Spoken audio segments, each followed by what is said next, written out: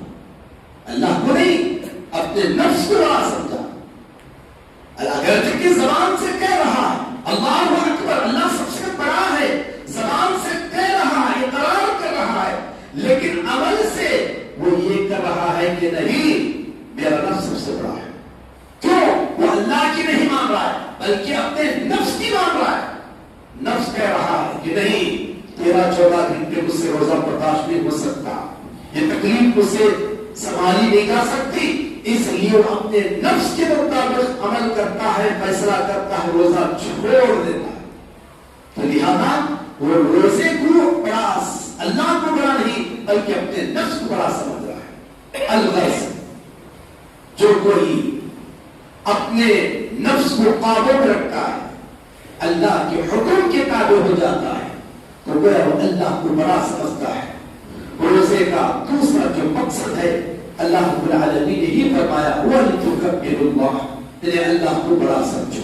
اللہ سب سے بڑا ہے، اسے ہمیں بڑا سمجھنا ہے، اس کے ہر حکم کو بخوشی ماننا، تسلیم کرنا، یہی مومن کی پہچان ہے۔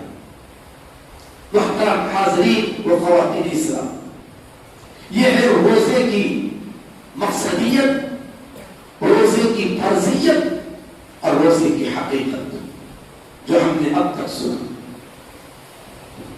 روزہ ایک ظاہری ہے، ایک باطنی ہے۔ ظاہری کیا ہے؟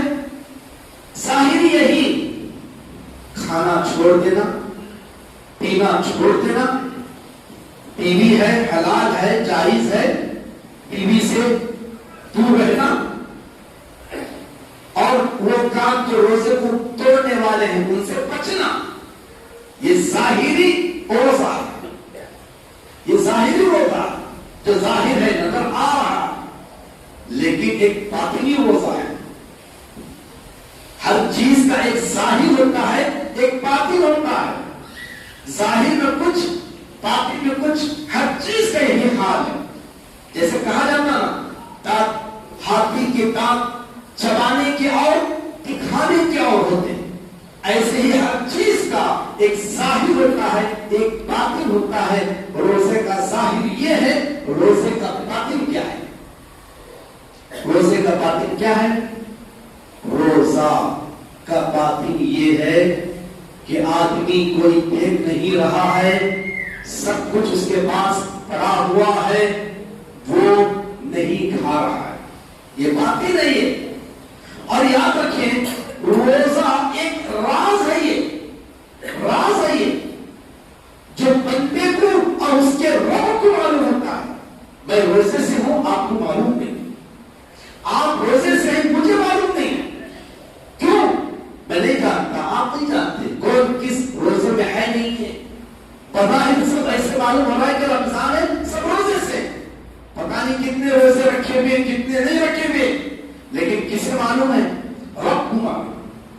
تو رب سے تعلق جوڑنے والا یہ عمل ہے، ایک راز ہے جو بندے اور ایک رب کو معلوم ہوتا ہے۔ جب تک کوئی یہ نہ کہے اتنی صائم میں روزے سے ہوں، اس وقت تک آپ کو معلوم نہیں چلتا کہ میں روزے سے ہوں، اور مجھے معلوم نہیں کہ آپ روزے سے۔ تو یہ روزہ ایسی عبادت ہے۔ ہم نے یہی سمجھا ہے، کھانا چھوڑ دینا، پینا چھوڑ دینا، بیوی سے دور رہنا، اسی کا نام روزہ ہے؟ نہیں، روزہ کئی چیزوں کا ہے۔ روزہ آنکھ کا بھی ہے۔ آنکھ کا روزہ کیا ہے؟ آنکھ سے حالت روزہ میں، خاص طور پر عام حالت میں بھی اور خاص روزے کی حالت میں بھی حرام مناظر کو، حرام چیزوں کو دیکھنا نہیں چاہیے، یہ آنکھ کا روزہ ہے۔ زبان کا بھی روزہ ہوتا ہے۔ زبان کا روزہ کیا ہے؟ حالت روزہ میں لڑائی کرنا، جھگڑا کرنا، گالی دینا، جھوٹ بولنا، غیبت کرنا، چغلی کھانا، الزام لگانا، زبان کا غلط استعمال کرنا، یہ ان تمام چیزوں سے بچنا، یہ زبان کا روزہ ہے۔ کان بھی روزہ ہے. کان کا روزہ کیا ہے؟ حالت کے روزہ میں ماہ رمضان میں گانے سننا، میوزک سننا، دیگر چیزیں سننا جائز نہیں ہے. ان سے بچنے کا نام کان کا روزہ ہے. ہاتھ پیر کا روزہ ہے. ہاتھوں کے ذریعے کوئی غلط کام نہ ہو، چوری نہ ہو، کسی کو تکلیف نہ دے، پیر سے چل کر کسی گناہ کی جگہ اور محفل اور مجلس میں نہ جائے.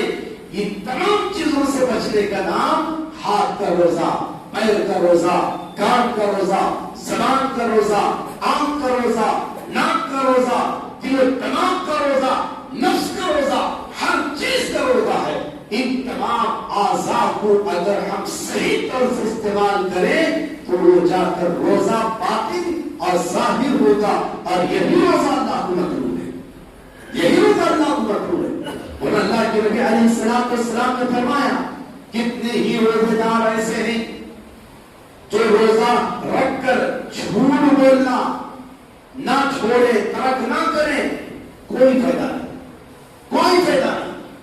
آپ کھانا نہیں کھا رہے، پانی نہیں پی رہے، انہیں سے دور ہیں، لیکن روزے کی حالت میں ایک تاجر ہے، ایک بیپاری ہے، معمول کے مطابق جھوٹ بول رہا ہے، گالی دے رہا ہے، لڑائی جھگڑا کر رہا ہے، غیبتیں کر رہا ہے، بکواس کر رہا ہے، زبان کا غلط استعمال کر رہا ہے، تو کیا فائدہ ایسے روزے کا؟ روزہ ہر چیز کا ہے. اور واقعی آپ دیکھیے روزہ واقعی جب ان بندہ ان تمام اعضاء کا رکھ لیتا ہے تو وہی روزہ اللہ کو مطلوب اور مقصود ہے. اور یہی روزہ اس روزے دار کے اندر تقوی جیسی صفت کو پیدا کرتا ہے اور اللہ کو یہی مطلوب ہے. لعلکم تتقون جو اللہ نے کہا وہ اسی وجہ سے کہا. محترم حاضرین، تو اب تک ہم نے روزے کی حقیقت اور فرضیت اور اس کی مقصدیت کو معلوم کیا. آئیے روزہ فرض کس پر ہے؟ کن لوگوں کے لیے روزہ فرض قرار دیا گیا؟ روزہ فرض ہے ایسے لوگوں پر جو مسلمان ہو، عاقل ہو، بالغ ہو، مقیم ہو، صحت مند ہو. یہ 5 شرائط اگر کسی مرد اور عورت کے اندر ہے تو پھر وہ اس پر روزہ فرض ہے.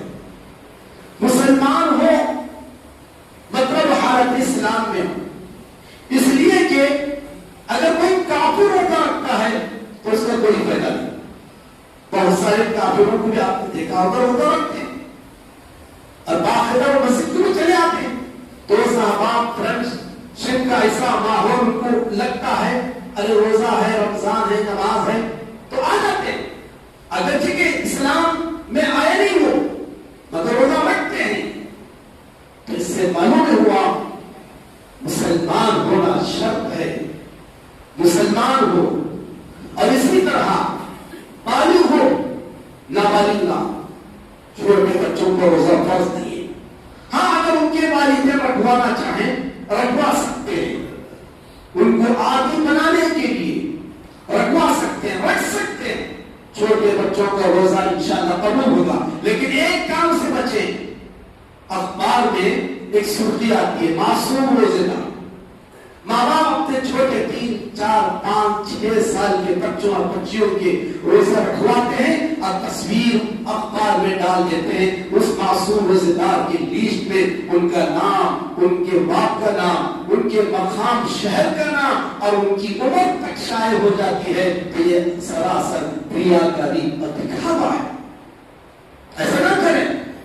بچوں سے روزہ رکھوائیں تاکہ ان کو عادی بنایا جائے. اسی طرح عاقل ہو. عاقل ہو مطلب اس کا اپوزٹ پاگل نہ ہو، دیوانہ نہ ہو. پاگل اور مجنون پر اسلام کا کوئی فریضہ عائد نہیں ہوتا ہے، وہ غیر مکلف ہے. صحت مند ہو، بیمار نہ ہو، مقیم ہو، گاؤں میں رہتا ہو، سفر مسافر نہ ہو. اگرچہ کہ حالت سفر میں روزہ رکھنے کی اجازت ہے، جواب ہے، روزہ رکھنا جا سکتا ہے، لیکن اس کے لیے بھی روزہ رکھنا ہے. تو یہ 5 شرائط ہے اور یہیں پر روزہ فرض ہے. ایام معدودات، اور روزے جو فرض ہیں وہ 29 سے 30 دن، کتنی کے چند دن نہیں، انہی دنوں کو مکمل کرنا ہے۔ ہاں مان لیجئے کوئی بیمار ہے، اور بیمار میں دو قسم کے بیمار ہیں۔ ایک بیمار وقتی، مثلا کسی کو بخار آ گیا، کسی کو درد سر ہے، پیٹ کا درد ہے، یا اور کوئی تکلیف ہے، وقتی طور پر بیمار ہے، تو پھر اس کے لیے روزہ معاف ہے، لیکن اس کے لیے قضا ضروری ہے۔ مسافر حالت سفر میں روزہ نہیں رکھ سکتا، معاف ہے، قضا ضروری ہے۔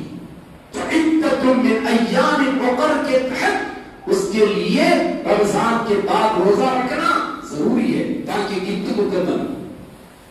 اور دوسرا مریض وہ ہے جو شوگر کا مریض ہے، ہارٹ کا مریض ہے، کینسر کا مریض ہے، یا اور کوئی خطرناک بیماری کا مریض ہے، جو رمضان اور غیر رمضان ہمیشہ ہر دن وہ بیمار رہتا ہے، مریض رہتا ہے، اس لیے پرہیز کرنا ہے، کوئی دوا کا استعمال کرنا ہے۔ اگر کوئی ایسے مریض ہیں، بیمار ہیں، تو پھر ان کے لیے بھی اللہ نے روک سکتی ہے روزے کی حالت میں، رمضان کی حالت میں کہ روزہ نہ رکھے۔ اور ایسے مریضوں کے لیے جو دائمی مریض کہلاتے ہیں، ان کے لیے اللہ تعالیٰ نے فرمایا فدیۃ طعام مسکین، ایک روزے کے بدلے ایک مسکین کو کھانا کھلائے، ایک روزے کے بدلے ایک مسکین کو کھانا کھلانا چاہیے۔ کیا کھانا کھلائیں؟ آپ جو گھر میں پکاتے ہیں، بناتے ہیں، جو کھاتے ہیں، آپ ایک مسکین کو ایک وقت کا کھانا کھلائیں، یا صبح شام سحری اور افطار دو وقت کا کھانا کھلائیں تو بہتر ہے، یا اگر ایک وقت کا بھی کھانا کھلائیں تو بہتر ہے۔ مسکین کو کھانا ہی کھلانا چاہیے۔ بہت سارے لوگ افطاری کی دعوت کرتے ہیں، دیکھیے افطاری کی دعوت کرائیں ثواب ملے گا، لیکن ایسے لوگوں کے لیے جو فدیہ مقرر کیا گیا مسکین کو کھانا کھلانا، وہ افطاری کی دعوت دے کر سمجھنا کہ میں نے کھلایا غلط ہے، کیونکہ افطاری کی دعوت میں امیر بھی کھاتا ہے، غریب بھی کھاتا ہے، ہر کوئی کھاتا ہے۔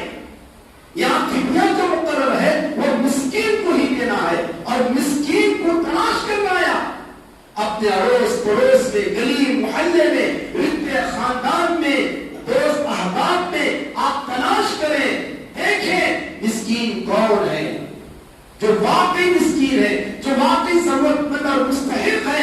ایسے مسکینوں کو تلاش کرنا، ڈھونڈنا، طلب کرنا، اور ان تک لے جا کر اپنا جو ہے کھانا پہنچانا چاہیے۔ آپ چاہیں 30 روزوں کے بدلے 30 مسکینوں کو ایک ساتھ کھلائیں، یا ایک ایک کر کے کھلائیں، یہ بھی جائز ہے۔ اور بعض علماء نے کہا، بعض فقہاء نے کہا ہے کہ اگر مسکین کو کھانا نہیں کھلایا جا سکتا تو آدھا سا، جس کا تقریباً 1.5 کلو وزن ہوتا ہے، 1.5 کلو وزن کے حساب سے راشن دے۔ مان لیں 30 روزے ہیں، 1.5 کلو کا حساب ہوا 45 کلو کا راشن کٹ بنائے اور آپ مسکین کو پہنچا دیں۔ یہ ان لوگوں کا فدیہ ہے جو روزہ نہیں رکھ سکتے، جن کو اللہ نے فدیہ مقرر کیا۔ ہاں اب پیسہ نہیں دینا چاہیے، کیا ہم پیسہ دے سکتے ہیں؟ نہیں دے سکتے، کیونکہ فدیہ تو طعام کا ذکر آیا ہے، طعام کا لفظ آیا ہے، پیسہ نہیں۔ یا تو کھانا کھلائیں یا تو پھر ان کو راشن پہنچائیں، یہ ہے ان کے لیے۔ محترم حضرات، ویسے باریک سے باریک مسائل، احکام روزے کے بہت سارے ہیں، مختصر خطبہ جمعہ میں ان کا ذکر کرنا مناسب نہیں ہے، اور نہ ہی وقت اس بات کی اجازت دیتا ہے۔ الغرض میں صرف روزے کی حقیقت آپ کو بیان کرنا چاہ رہا ہوں۔ تو ان تمام چیزوں سے معلوم ہوا کہ روزہ اگر کسی شرعی عذر کی بنا پر معاف بھی ہے، لیکن بعد میں پورا کرنا ہے۔ جیسے مریض ہے، بعد میں صحت یاب ہو گیا، روزے کی گنتی پوری کرے گا، مسافر ہے پورا کرے گا، کسی اور وجہ سے روزے چھوٹے پورا کریں گے، خواتین ہیں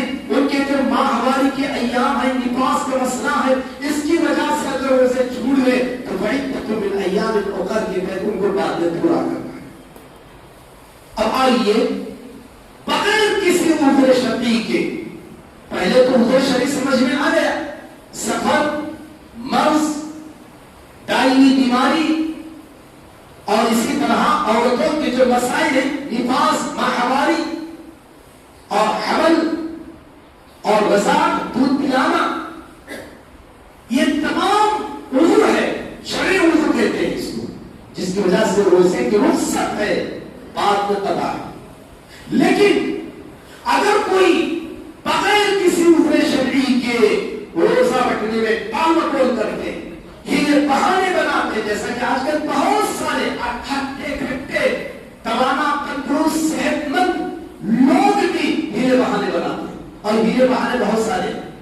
کوئی کہتا ہے سستی کمزوری آئے گی روزہ رکھنے سے، کوئی سمجھتا ہے گرمی ہے، حرارت ہے، کوئی کہتا ہے مجھے جاب کرنا ہے، میری نوکری ہے، کوئی کہتا ہے بڑا محنت اور مشقت کا مجھے کام کرنا پڑتا ہے، کوئی اور کچھ ہیلے بہانے بنا کر۔ یہ کوئی عذر نہیں ہے، یہ کوئی عذر شرعی نہیں ہے۔ آپ ہارڈ ورک کر رہے ہیں، تھوڑا کام ہلکا کر لیں، رمضان میں روزوں کے خاطر آپ فل ڈے نوکری کر رہے ہیں، جاب کر رہے ہیں، ہاف ڈے کر لیں، شیڈول بنا لے، پروگرام طے کر لے، کوئی نہ کوئی راستہ نکال لے، سبیل نکال لے، مگر بغیر کسی عذر شرعی کے اگر اپنی طرف سے کوئی ہیلا بہانہ بنا کر روزہ چھوڑ رہے ہیں تو وہ گنہگار ہیں، گنہگار ہیں۔ اسلام میں کوئی عذر نہیں ہے۔ ان کو جو ہے توبہ بھی کرنا ہے اور روزے کی قضا بھی کرنا ہے، اور ساتھ ساتھ آپ دیکھ لیں کہ کتنے بڑے جو ہے نقصان سے وہ نقصان اٹھانے والے، روزے کو بغیر کسی عذر کے چھوڑنا بہت بڑی وعید اس کی آئی ہے۔ آئیے وہ حدیث دیکھتے ہیں، صحیح ابن خزیمہ، صحیح ابن حبان کے اندر حدیث موجود ہے۔ نبی پاک صلی اللہ علیہ وسلم کا ایک خواب بیان کیا گیا۔ نبی کا خواب وہی ہوتی ہے، نبی کا خواب سچا ہوتا ہے، وہی کی قسم ہوتی ہے۔ نبی علیہ السلام فرماتے ہیں انا نائم، میں سو رہا تھا، اس اتانی رجلان، دو آدمی میرے پاس آئے جو اصل میں فرشتے تھے، اور مجھے اٹھا کر لے گئے، اور ایک بہت اونچائی پر پہاڑ تھا، اس پر کہا گیا کہ آپ اس پر چڑھیے۔ میں نے کہا یہ اتنی جو ہے دشوار راہ ہے، میں اس پر چڑھ نہیں سکتا۔ کہا کہ ہم آپ کی مدد کریں گے۔ پھر مجھے اس پہاڑ کی چوٹی پر چڑھایا گیا، وہاں میں نے کچھ چیخ پکار کی آوازیں سنی۔ کہا یہ آوازیں کیسی؟ کہا گیا کہ جہنمیوں کی آوازیں۔ پھر مجھے اس سے آگے لے جایا گیا، میں وہاں پہنچا تو کچھ لوگوں کو دیکھا، ایک ایسا منظر میں نے دیکھا، لوگوں کو الٹا لٹکایا گیا، جیسے قصاب جانور کو ذبح کرنے کے بعد لٹکاتا ہے، ویسے لوگوں کو لٹکایا گیا ہے، اور ان کی پانچیں چیر دی گئی ہے۔ میں نے کہا ان فرشتوں سے من ہاؤلاء، یہ کون لوگ ہیں؟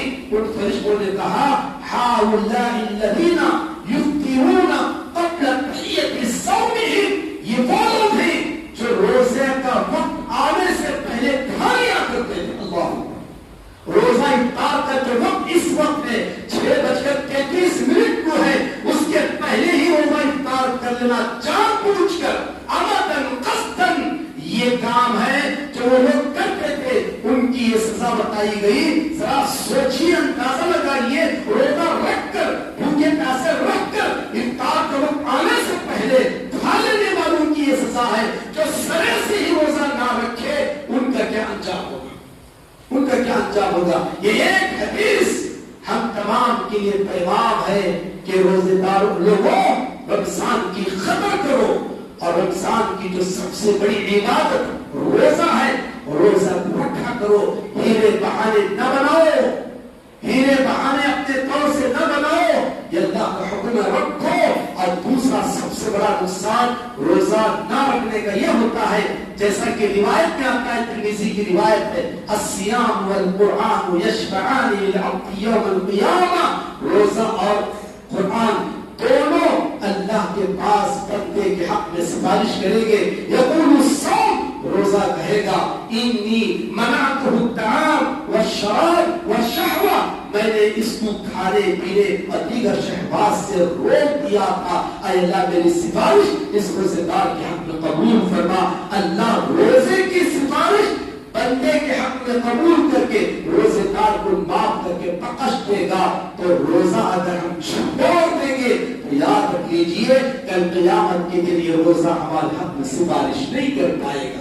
جب روزے کی سفارش سے ہم محروم ہو جائیں گے تو پھر ہمارا انجام وہ ہوگا جو انجام اس حدیث میں بتایا گیا ہے۔ لہذا حیلے بہانے نہ بنائیں، جو روزے اللہ نے اس مہینے میں فرض قرار دیا ہے بخوشی اللہ کا فریضہ حکم سمجھ کر روزے رکھا کریں۔ اور تجربہ ہے کہ روزے میں اللہ کی مدد بھی شامل حال ہوتی ہے، اللہ کی مدد بھی شامل حال ہوتی ہے کہ کیسے دن گزرتا پتہ ہی نہیں چلتا، اور طبی اور سائنسی اعتبار سے دنیاوی اقربی بہت سارے روزے کے فوائد ہیں، جو ایک حقیقی روزے دار ہی ان تمام فوائد سے مستفید ہو سکتا ہے۔ دعا کیجیے کہ اللہ تعالی ہم تمام کو ماہ رمضان کی قدر کرنے کی توفیق عطا فرمائے۔ اللہ تعالی ہم تمام کو روزہ اور دیگر عبادتوں کو انجام دینے کی توفیق عطا فرمائے۔ اللہ تعالی ہمارے لوگوں کو قبول فرمائے، اور جو لوگ اس ماہ رمضان میں بھی روزوں سے اور دیگر عبادتوں سے دور ہیں اللہ نے بھی توفیق عطا فرمائے۔ آمین و آخر دعوانا الحمد